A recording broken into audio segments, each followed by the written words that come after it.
আসসালামু আলাইকুম, আমি শহীদুল ইসলাম সজল। আমার ক্রিকটক চ্যানেলের পক্ষ থেকে সবাইকে স্বাগত জানাচ্ছি। যে যেখান থেকে আমার এই ভিডিওটা দেখতেছেন সবাইকে আন্তরিক শুভেচ্ছা এবং অভিনন্দন। অন্যান্য ধর্মাবলম্বী যারা আমার এই ভিডিওটা দেখতেছেন তাদের প্রতি আন্তরিক কৃতজ্ঞতা।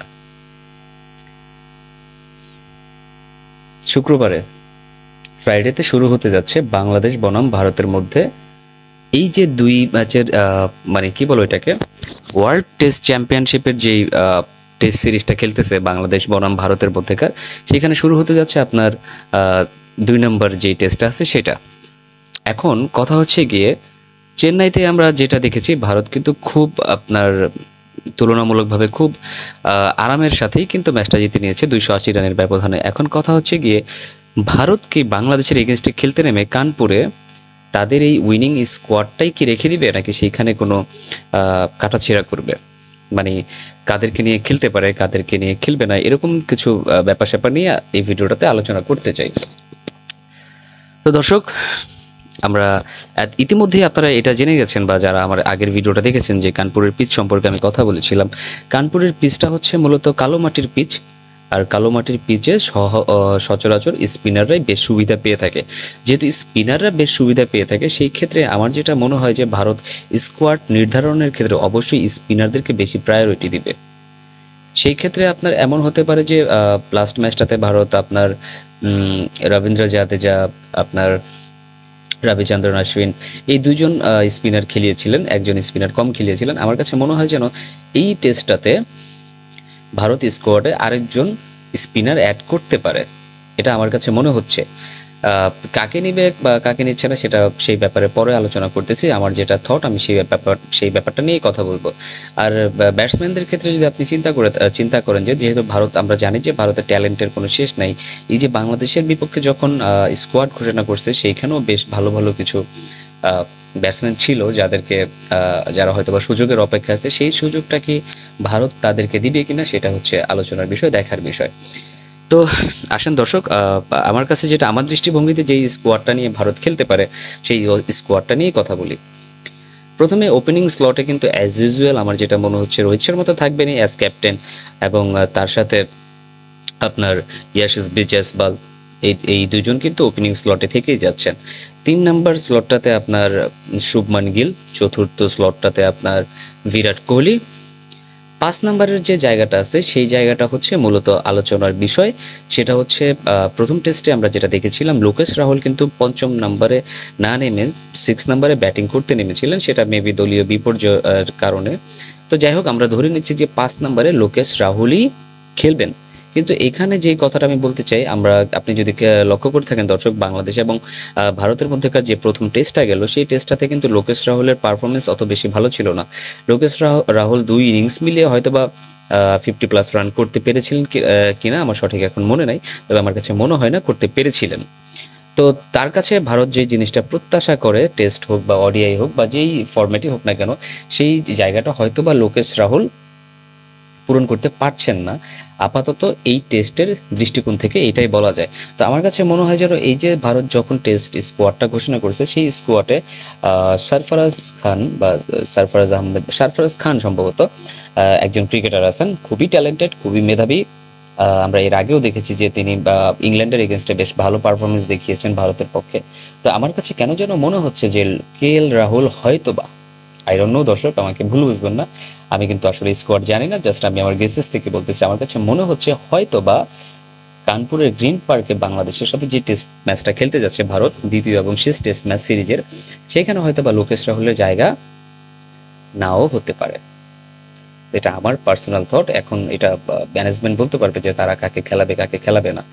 তো এই গেল হচ্ছে আপনার 5 নম্বর জায়গাটাতে অবলিক দিয়ে রাখলাম, হয়তোবা সরফরাজ খান খেলবেন, নয়তোবা KL রাহুল খেলবেন। 6 নম্বর স্থানটাতে পাকাপোক্তভাবে ঋষভ পান্ত খেলতে যাচ্ছেন। 7 নম্বর প্লেসটাতে আপনার রবীন্দ্র জাদেজা, 8 নম্বর প্লেসটাতে রবিচন্দ্রন অশ্বিন। 9 নম্বর যে স্লটটা আছে সেখানে একটা ব্যাপার আছে দর্শক, আমি একটু আগে বলেছি যে হয়তোবা ভারত একজন স্পিনার বাড়াতে পারে, সেই ক্ষেত্রে আপনার তারা কি অলরাউন্ড, যে মানে অলরাউন্ডার স্পিনারে যাবে, নাকি আপনার শুধুমাত্র স্পিন বোলিংয়ের ক্ষেত্রে যাবে, সেটা হচ্ছে ভারতের সিদ্ধান্তের ব্যাপার। তবে আমার কাছে মনে হয় যেন রবিচন্দ্রন অশ্বিন এবং রবীন্দ্র জাদেজা যেভাবে অলরাউন্ডিং পারফরমেন্স করে চেন্নাইয়ের ম্যাচটা জিতে নিয়েছে, আমার কাছে মনে হয় এই দুইজন অলরাউন্ডারই থাকতে যাচ্ছেন। এবং তৃতীয় যে বোলার, স্পিন বোলারটা তারা নেবেন, আমার কাছে মনে হয় সেই ক্ষেত্রে অক্ষর প্যাটেলের চাইতে আপনার কুলদীপ যাদব বেশি এগিয়ে থাকবেন। একজন genuine left arm Chinaman spin bowler, আমার কাছে মনে হয় যেন এই ক্ষেত্রে কুলদীপ যাদবের দলে জায়গা পাওয়ার সম্ভাবনাটা অনেক বেশি।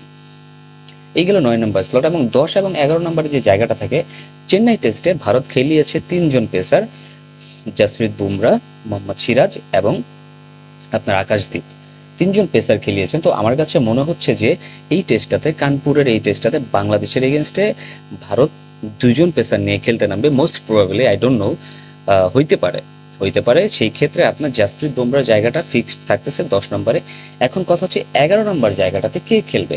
আকাশদীপ খেলবেন নাকি মোহাম্মদ সিরাজ খেলবেন? আগের ম্যাচের পারফরমেন্সের উপর ডিপেন্ড করে যে কোনো একজনকে নেওয়া হতে পারে, বাট আমার কাছে মনে হচ্ছে আপনার মোহাম্মদ সিরাজ কিংবা আকাশদীপ এদের কেউই খেলবেন না।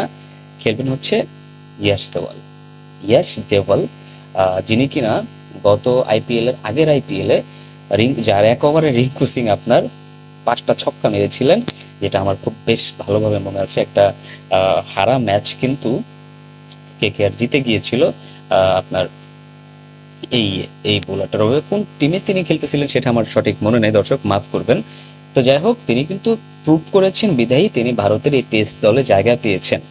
তিনি নিজেকে প্রমাণ করেছেন, নিজেকে তৈরি করেছেন আরো বড় বড় চ্যালেঞ্জ নেওয়ার জন্য, আরো স্ট্রং বানিয়েছেন নিজেকে। ওই যে একটা কথা আছে না, মানুষ ভুল থেকে শিক্ষা গ্রহণ করে, মেবি আই থিঙ্ক ইয়াস দেওয়াল is that kind of person, যে তিনি তার ভুল থেকে শিক্ষা গ্রহণ করেছেন। তো আমার কাছে মনে হচ্ছে যে ভারত এই টেস্টটাতে ইয়াস দেওয়ালকে সুযোগ দিতে চাইতেছে, এটা আমার কাছে মনে হচ্ছে। তো দর্শক, এই ছিল মূল 11। আমার দৃষ্টিকোণ থেকে এটা ছিল ভারতের মূল 11। আর কেন যেন আমার মনে হইতেছে যেন এই 11টাই বাংলাদেশের এগেনস্টে ভারত কানপুরে খেলতে নামাবে।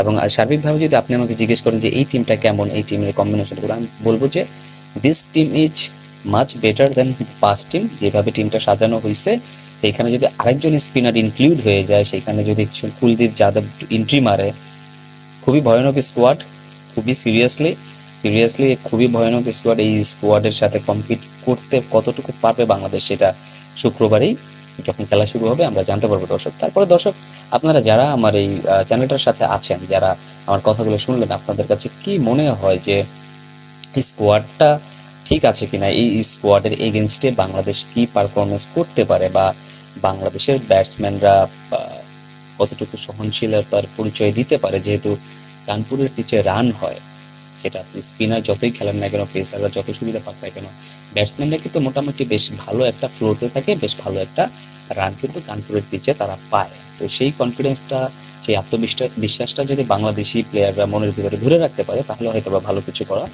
অবশ্যই সম্ভব। তো দর্শক, এই ভিডিওটা এই পর্যন্তই ছিল। আর যারা আমার চ্যানেলটাতে নতুন, অবশ্যই চ্যানেলটা সাবস্ক্রাইব করে দিবেন। সবাই ভালো থাকবেন, সুস্থ থাকবেন। আসসালামু আলাইকুম।